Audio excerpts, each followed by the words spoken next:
못 들어가는 거죠. 자, 우리 시작합시다.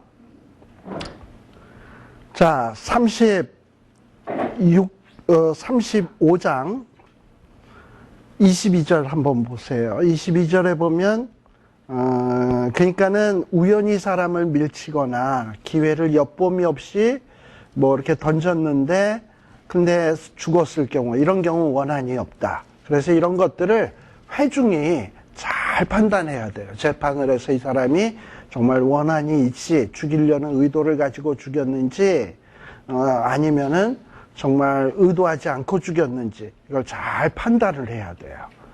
그리고 그 다음에 또 거기에 보면은 뭐라고 돼 있냐, 이렇게 의도하지 않고 사람을 의도가 없이 죽였을 경우에는 24절에 보면 그런 자를 잘 판단을 해가지고 이 살인자를 누구에게서 건져내야 되냐면 피해 보수하는 자, 그 친척들로부터 건져내어서 도표성으로 들여보내가지고 대제사장이 죽을 때까지 보호해줘야 된다. 그리고 대제사장이 죽으면 그 죄값은 소멸되는 거예요. 그리고 그 다음에 26절, 그런데 이 도피성에 피한 자가, 물론 이 사람은 의도가 없이 사람을 죽인 자예요. 이런 자가 도피성 안에 피하였는데 도피성이 너무 깝깝하고 좁아서 답답해. 그래서 에이, 난 도피성에서 도저히 못 살겠다. 그래서 바깥으로 나갔을 경우는 어떻게 되느냐, 그때 피해를 보수하는 자가 도피성 바깥에서 막 쇼핑하고 다니고 막 이렇게선 뭐 돌아다니는 이 살인자를 만나서 죽인다 할지라도 그때는 피를 흘릴 죄가 없다. 무죄라는 거예요. 그러니까는 보호를 받으려면 도피성 안에 있어야 된다는 거예요. 도피성 밖에 나가면 안 된다는 거야. 언제까지 그래야 되냐? 28절에 보면 살인자가 대제사장이 죽을 때까지 그 도피성에 유하여야 된다. 그리고 대제사장이 죽은 뒤에는 비로소 이제 도피성을 나와서 자기의 산업의 땅으로 돌아갈 수 있다. 왜냐하면 이제는 죄값을 대제사장이 다 치른 것이 되기 때문에 이런 거예요. 그러니까 이것이 다 뭐냐면 장차 우리를 구원해 주신 예수 그리스도의 대속의 사역, 우리의 대제사장이신 예수 그리스도의 대속의 사역을 예표해 주는 내용이에요. 그러니까 이 도피성 안에는 중요한 이런 신학적인 이런 내용도 있다라는 것을 볼 수 있어요. 그래서 이 도피성의 제도를 29절에 보면 그냥 한시적으로 행해다가 마는 것이 아니라 대대로 해라. 대대로 이 도피성의 제도가 이어지도록 해라 라고 얘기하고 있어요. 자, 그런데 이 도피성의 제도가 이스라엘 역사 속에서 과연 지켜졌나 할 때 제대로 지켜지질 않았어요. 이렇게 하나님의 율법의 말씀이 주어졌어도 이스라엘 역사 속에서 하나님의 율법의 말씀들이 제대로 지켜지질 않아요. 그래서 결국은 어떻게 되느냐? 이스라엘이 망하는 거예요. 하나님의 말씀대로 하나님의 뜻대로 지켜지면 부흥하고 복받고 하나님의 은총 속에서 살게 돼 있는데 그것을 어기고 무시하고 안 지키게 되면 그야말로 이 여러 가지 율법에 기록된 모든 저주가 임할 수밖에 없게 되어 있습니다. 자, 그 다음에 30절에 보게 되면 죽인 자, 고살한 자를 증인들의 말을 따라서 죽일 것이나, 그래서 이 판단을, 의도를 가지고 사람을 죽였나 의도 없이 죽였나 이것을 판단할 때는 어떤 재판장 한 사람의 소견에 의해서 결정할 수 없도록 해놨어요. 반드시 한 증인의 증거만 따라서는 안 돼. 최소한 2명 이상의 증인이 있어야 돼.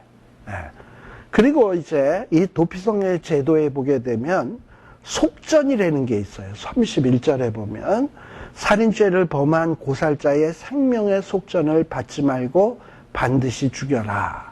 예를 들면 사람을 의도를 가지고 사람을 죽였는데 돈으로 해결하려고 하는 경우 있잖아요. 돈으로 생명값 주려고 할 경우. 이건 안 된다는 거예요.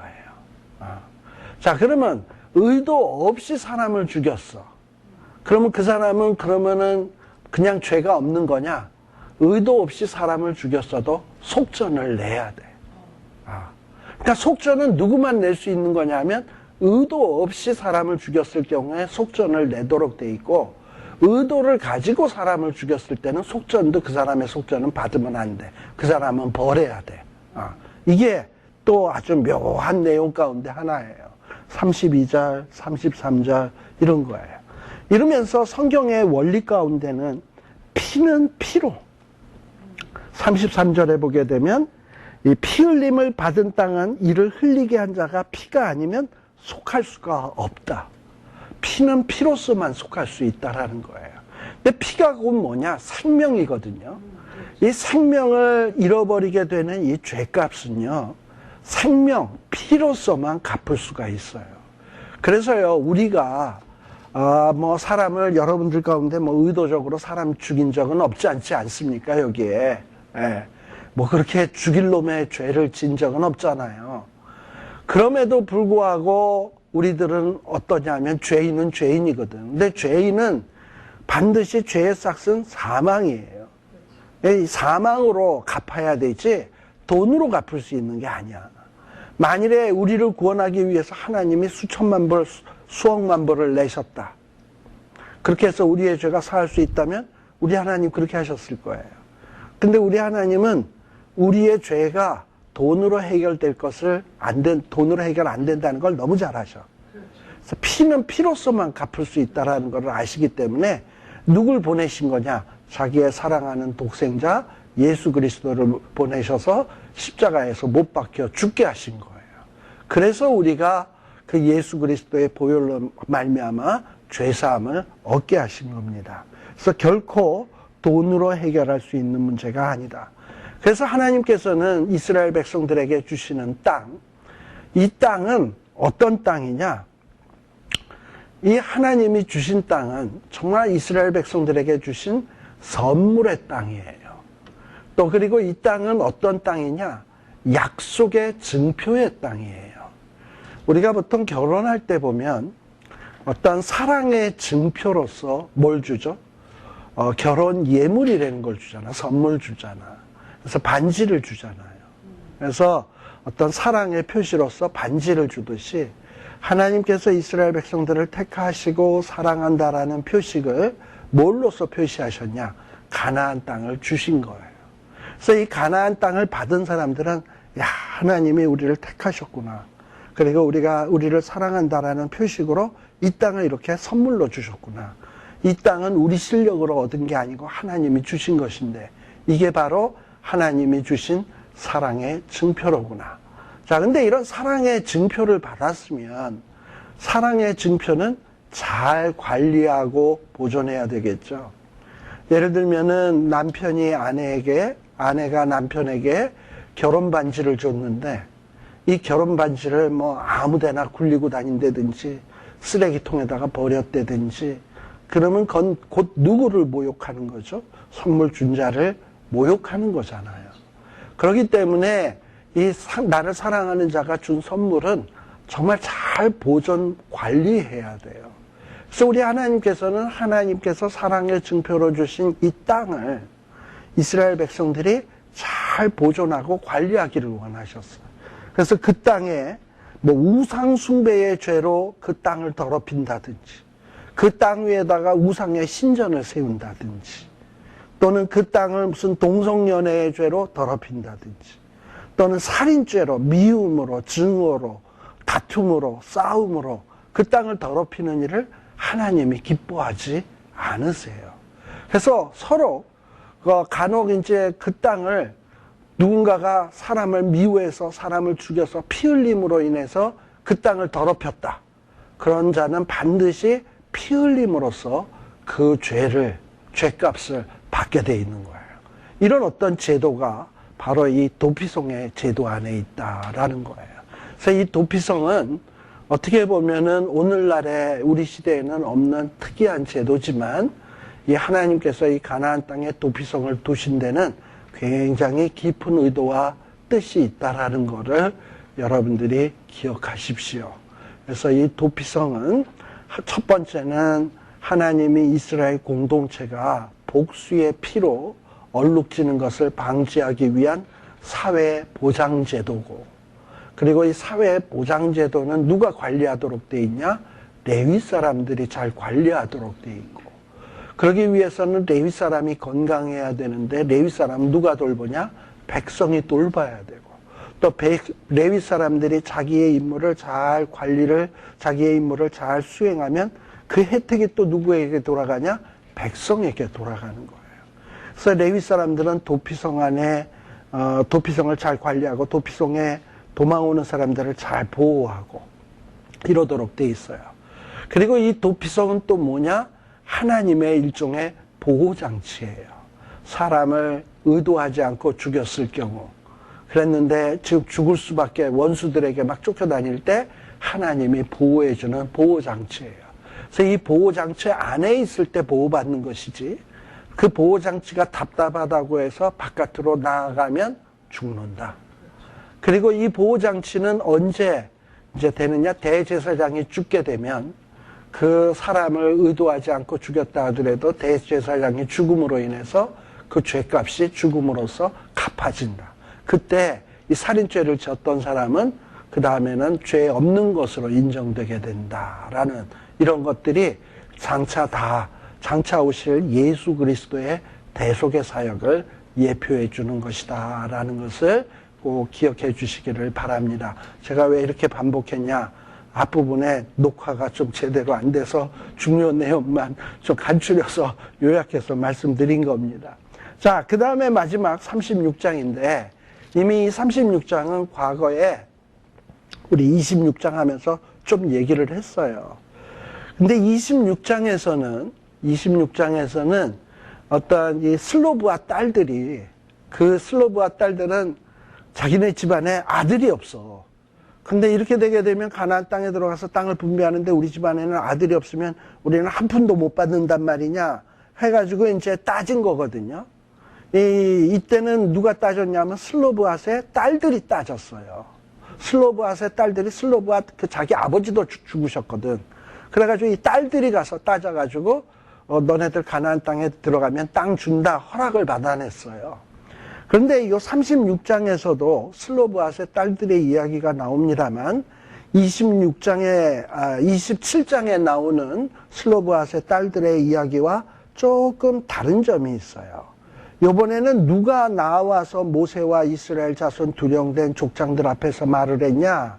36장 1절에 보게 되면 이전에는 슬로브앗의 딸들이 이 두령 제사장 모세 앞에 나와서 얘기를 했거든요. 여러분들 27장 잠깐 한번 보세요. 그런가 안 그런가? 27장 거기에 보면 27장 1절에 보면 여기에는 누가 나왔냐?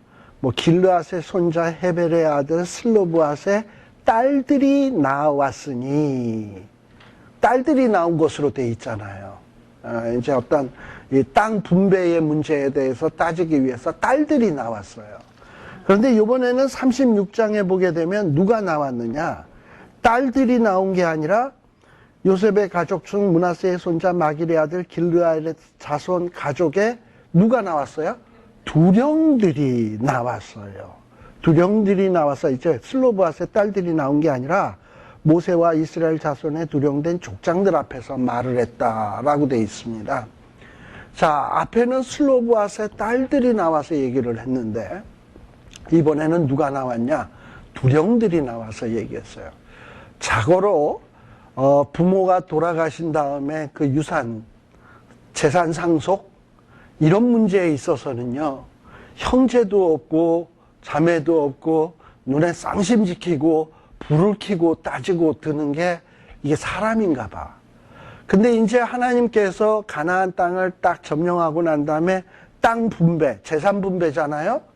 이 재산 분배의 문제에 있어서는 누구도 눈에 불을 켜고 있냐면 슬로브앗의 딸들도 눈에 불을 켜고 있었어. 우리는 아들이 없는데 그러면 우리는 못 받는단 말인가? 이러고 있어 27장에서 따졌어요. 그랬는데 27장에 보면 어떤 결론이 나왔냐면 슬로브앗의 딸들 아들 없어도 딸들한테 준다라는 거예요. 근데 조건부였던 거 아시죠? 뭡니까? 딸들이 단 시집을 누구에게 가야 되느냐? 가족들하고 시집 가면 딸들에게 준다라는 이런 문제였어요. 그 기업 안에서. 뭐 아무튼 그래가지고 이 딸들에게도 준다라는 게 아무튼 27장의 내용의 중요 내용이에요. 자, 근데 딸들에게 준다 그랬는데, 딸들은 예를 들면은 뭐 타지파, 므낫세 지파가 아닌 타지파와 사랑해서 결혼할 수 있겠죠? 그럼 딸들은 그 기업을 받았으니까 그 기업 받은 걸 가지고 타지파랑 시집 가면 그 재산 갖고 갈 거 아니야. 그러니까 딸들 입장에서는 손해가 있어 없어? 자기 거 갖고 타지파에게 간들 지 건데 뭐. 그러니까 딸들은 전혀 아쉬울 게 없는 거야. 이제 땅 준다가만 되면 딸들은 지 것만 받으면 되는 거야. 근데 이제 딸들이 지 걸 받아가지고 타지파에게 시집을 갔어요. 그럼 딸들이 시집을 가면 그 땅 재산 모든 거를 타지파에게 가지고 갈 거 아니야. 그러다 보면 그 재산이 누구 거가 되느냐 하면 타지파 것이 되잖아요. 이렇게 되니까 이제 눈에 불이 번쩍 켜지게 된 게 누구냐 하면 므낫세 지파 두령들이 된 거야. 처음에는 누가 이 속상했냐면 딸들은 아들이 없어서 우리 기업 앉으면 우리 뭐야 해가지고 못 받는 자기들이 속상했었는데, 그래서 이 문제를 가지고 따졌는데 36장에서는 지금 누가 따지고 있냐면 딸들은 이제 이미 받기로 되어 있으니까 아쉬울 게 하나도 없으니까 따질 이유가 없어요. 근데 딸들은 그러니까는 이제 뭐 타지파에게 시집가든 뭐 므낫세 지파에서 시집가든 뭐 자기네들은 어차피 받았다 생각하니까 뭐 이 문제에 대해서 그렇게 심각하게 생각 안 해. 그런데 이걸 심각하게 생각하는 사람들은 누구냐면 므낫세 지파의 두령들. 이놈의 딸들이 시집 가는데 타지파에게 가면 재산 몽땅 갖고 가는데 그러면 우리 므낫세 지파의 전체의 재산은 어떻게 되는 거야? 이러고서는 눈에 불을 켜고 자기의 이익이 달린 문제니까 또 씩씩거리고서 누구에게 나오느냐 하면 제사장 모세에게 나오는 거예요. 그래서 저 딸들에게 주는 건 좋은데 저 딸들이 다른 지파에게 시집가 버리면 우리 므낫세 지파의 땅이 타지파에게 넘어가서 우리 땅에서는 삭감되는 것 아니냐. 이러고서는 지금 따지는 이야기가 바로 요 36장의 이야기예요. 자, 36장 1절에 보면 길르앗 자손의 두령들이 모세 앞에 나왔어요. 그리고 뭐라고 얘기하냐? 2절에 보게 되면 하나님께서 슬로브앗의 기업으로 아들이 없다고 해서 딸들에게 주셨다. 이해한다. 그 얘기예요. 자, 그 다음에 3절에 그런데 이제 문제가 뭐냐? 슬로브앗 딸들의 문제가 아니야. 이제는 슬로브앗 딸들은 자기네들이 이미 받을 것으로 다 약속받았기 때문에 아쉬울 게 하나도 없어. 근데 문제는 이 므낫세 지파의 이 두령들이 볼 때 만일에 이놈의 딸들이 다른 지파에게 시집을 가면 그들의 기업은 우리 조상의 기업에서 감삭되고 그들의 속할 그 지파의 기업에 첨가되리니 타지파의 땅은 많아지고 우리 지파의 땅은 작아지게 되니 이게 말이 되겠냐 이거죠. 그러니까 뭐 이스라엘 백성이든 세상의 백성이든 그저 재산 문제가 딸리게 되면은 눈에 불을 켜고 이렇게 따지고 있습니다 지금. 이게 성경에 나오는 얘기예요. 자, 그리고 그래서 이렇게 감삭되는데 이거 어떻게 하면 되겠습니까? 라는 거예요. 자, 그런데 4절에 보게 되면 만일에 이 슬로브앗의 딸들이 땅을 받았잖아요. 근데 이 슬로브앗의 딸들이 가난해가지고 땅을 담보 잡고 빚을 얻었었는데 빚을 못 갚았어. 그런데 빚을 못 갚았는데 희년이 되었어요. 희년이 되면 이 슬로브앗의 딸들은 그 땅을 다시 찾아 못 찾아? 찾죠? 희년이 되면 다시 돌아오게 돼 있어요. 근데 이 딸들이 그 돌아온 땅을 가지고 타지파에게 시집을 가면 그 땅은 누구에게 가는 거야? 타지파에게 가는 거야. 그러니까 희년의 제도도 므낫세 지파에서 땅이 감삭되는 것을 어떻게 할 수가 없는 거예요. 그러니까 이 므낫세 지파의 두령들은 이건 희년 제도도 므낫세 지파에서 땅이 없어지고 그 땅이 딴 데로 넘어가는 것을 막을 길이 없다는 거지. 지금 이 얘기를 하고 있는 거야. 굉장히 셈이 밝아요. 그러니까 이렇게 어떤 재산 문제에 있어서는 이렇게 눈을 불을 켜고 이 경우 저 경우 이럴 경우 저럴 경우를 다 따져가지고 이렇게 셈을 하고 있는 거야. 그래가지고 이거를 모세에게 얘기를 한 거죠. 자, 그러고서는 또 보세요. 그래서 그러고 보니까는 모세가 가만 보니까는 맞거든. 이 므낫세 지파의 두령들의 말이 맞거든. 5절에 보면 모세가 여호와의 말씀으로 이스라엘에게 명하여 가로되 요셉 자손 지파의 말이 옳도다. 므낫세는 요셉의 맏아들 아닙니까? 요셉 지파의 말이 옳도다. 그래서 스로브앗의 딸들이 만일에 시집 가는 건 마음대로 가도 좋다. 시집 가는 거에 대해서는 가는 건 좋은데 시집은 근데 누구랑만 가야 되냐? 그 조상 지파의 가족에게로만 시집 가라. 그리하면 이스라엘 자손의 기업이 이 지파에서 저 지파로 옮기지 아니하고 이스라엘 자손이 다 각기 조상 지파의 기업을 지킬 것이니라. 그래서요, 이렇게 이스라엘 백성들은 하나님이 주신 기업을 지키고 보존하도록 하나님은 장치를 그렇게 하셨어요. 그 얘기는 뭐냐? 하나님이 선물로 주신 땅, 아까 땅이 뭐라 그랬습니까? 일단은 선물로 주었다라는 건 이스라엘 백성이 그 땅을 얻는데 한계 없다는 얘기예요. 선물로 주신 것이고, 또 그 땅은 또 뭐냐? 하나님이 내가 너희를 택했고 너희를 사랑해서 주는 증표라 그랬죠. 마치 결혼 증표인 예물과 같은 거예요. 근데 그런 결혼 증표 예물을 줬는데 아무데나 굴리다가 잃어버렸다. 그것은 나를 사랑하는 자를 무시하는 거죠. 그래서 하나님께서는 너희에게 준 증표, 사랑의 증표, 이 땅을 잃어버리거나 빼앗기거나 담보 잡혀서 빚 못 갚아가지고 차압당하거나 이런 일 없도록 해라. 설사 너네들이 워낙에 재주가 없어서 빚지고 차압당할 수 있겠지만 그러면 최소한 50년이 되게 되면 회복시켜라. 그래서 어쨌든 이 희년 제도를 통해서라도 지켜라. 그런데 이 슬로브앗의 딸들의 얘기는 달라. 희년으로도 해결이 안 돼. 그러니까는 이거는 시집을 딴 데 가버리면 희년으로 회복된 땅을 가지고 딴 지파에게 싹 가서 딴 지파에게 땅을 주는 셈이 돼버리는 거거든요. 그러니까 이 지금 므낫세 지파의 두령들이 기리기리 뛰는 거예요. 이 하나님이 주신 기업을 남에게 넘겨서야 되겠냐. 그랬더니 모세가 그래 너희 말이 옳도다. 너희들이 그 기업을 지켜야 된다. 보존해야 된다. 그래서 9절에 보면 기업으로 이 지파에서 저 지파로 옮기게 하지 아니하고 이스라엘 자손 지파가 각각 자기의 기업을 지키리라. 그래서요, 하나님께서는 오늘날 우리들에게도 선물로 주신 것들이 있습니다. 물론 어떤 사람은 나는 가진 게 없어, 재주도 없고 머리도 안 좋고 능력도 없고 이러고 얘기할지 모르겠지만 가만 생각해 보면 하나님이 주신 것들이 분명히 있어요. 많고 적음의 차이지. 그리고 주신 것들이 서로 사람마다 다를 뿐이지 분명히 내게 주신 것이 있어요. 그런데 우리 하나님은 내게 주신 이 달란트와 기업 이런 것들을 잘 지키고 그것을 잘 활용하기를 원해요. 이런 거 내게 주신 것들을 이까짓 것 가지고 뭐 하란 말이야. 이러고선 하나님 앞에 불평하고 원망하는 게 아니라 하나님께서 나에게 이런 걸 주셨네요. 그리고 이걸 가지고 정말 내가 어떻게 하나님을 기쁘시게 할까? 이런 마음으로 우리 하나님이 살아가기를 원하고 계십니다. 우리가 잘 아는 송명희 자매 아시잖아요? 장애하고 정말 그 여자의 몸으로 그래가지고서야 뭐에 쓸데 있다고 생각이 되겠습니까?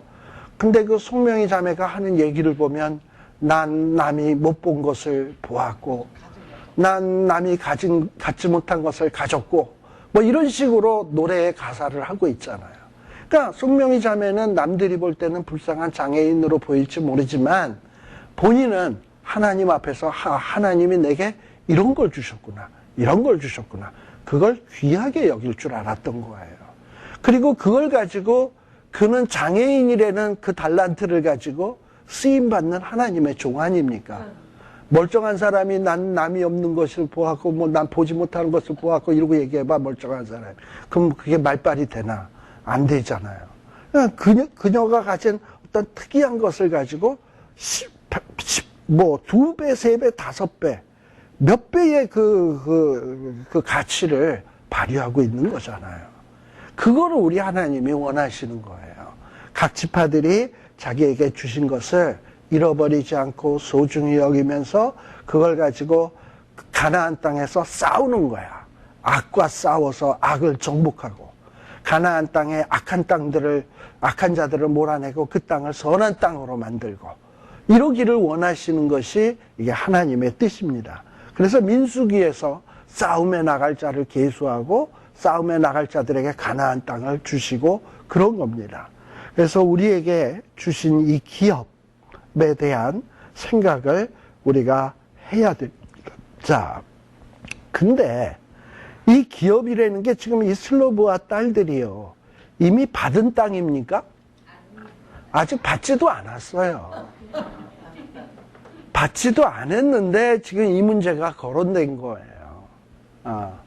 자고로요. 보면은 부모들이 돌아가시기 전에 뭐 이런 경우들 있잖아. 뭐 유언장 같은 거 써놓잖아요. 또 어떨 때는 자식들에게 불러 모아놓고 야, 내가 이제 얼마 안 있으면 갈 것 같은데 저기 저 뒷동산에 있는 저 뒷산은 저거 큰아들이 가져라. 그 저 앞에 있는 밭과 노는 누가 가져라. 그럴 때 각각의 자식들이 자기가 받는 것에 대해서 어머님이 아버님이 나에게 이렇게 대단한 것을 주시나 하고 감동할까요?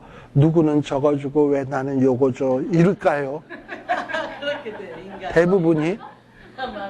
대부분이 그러잖아.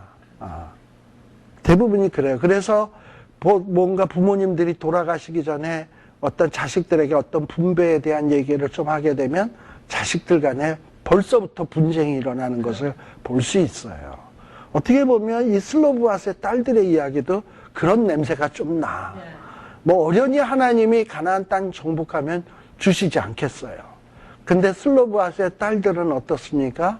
우리 집엔 아들이 없는데 우리는 어떻게 되는 거야? 뭐 이렇게 되고. 그리고 또 슬로브앗의 딸들이 그래 너네 딸들에게도 준다. 걱정하지 마라 이러니까 딸들은 그 다음에 헤헤 하고 있었죠. 그랬는데 이 딸들을 준다 그러니까 또 그 므낫세 지파의 두령들이 생각해 보니까 저 딸들에게 주면 저 딸들이 시집가면 어떻게 되는 거지? 또 이제 이런 계산이 또 나오는 거야. 참 사람의 욕심이 한도 끝도 없어요. 근데 그거보다는 우리들이 항상 가져야 될 것이 뭐냐? 하나님이 내게 무엇을 준다 그런다면 그럴만 해서 주시는 거예요. 그리고 그걸 받았으면 그걸 귀하게 여길 줄 알아야 돼요. 그리고 그걸 가지고 귀하게 사용할 때 하나님이 그 자에게 축복들을 준다는 것을 잊어서는 안 됩니다.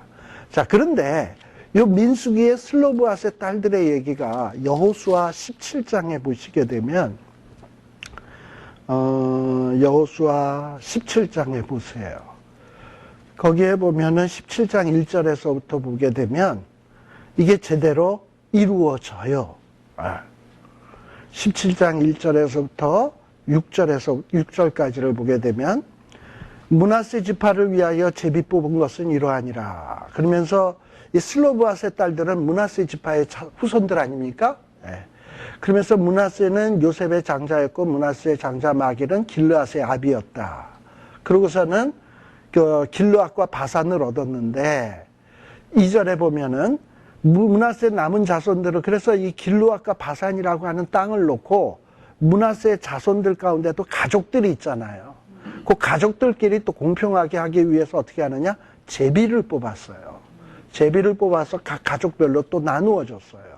그래서 아비에셀의 자손, 헬렉의 자손, 아스리엘의 자손, 세겜 자손, 헤벨의 자손, 스미다의 자손 뭐 이렇게 나와요. 근데 그 중에서 헤벨의 자손 3절에 헤벨의 아들 길르앗의 손자 마길의 증손 므낫세의 현손 슬로브앗 나오죠.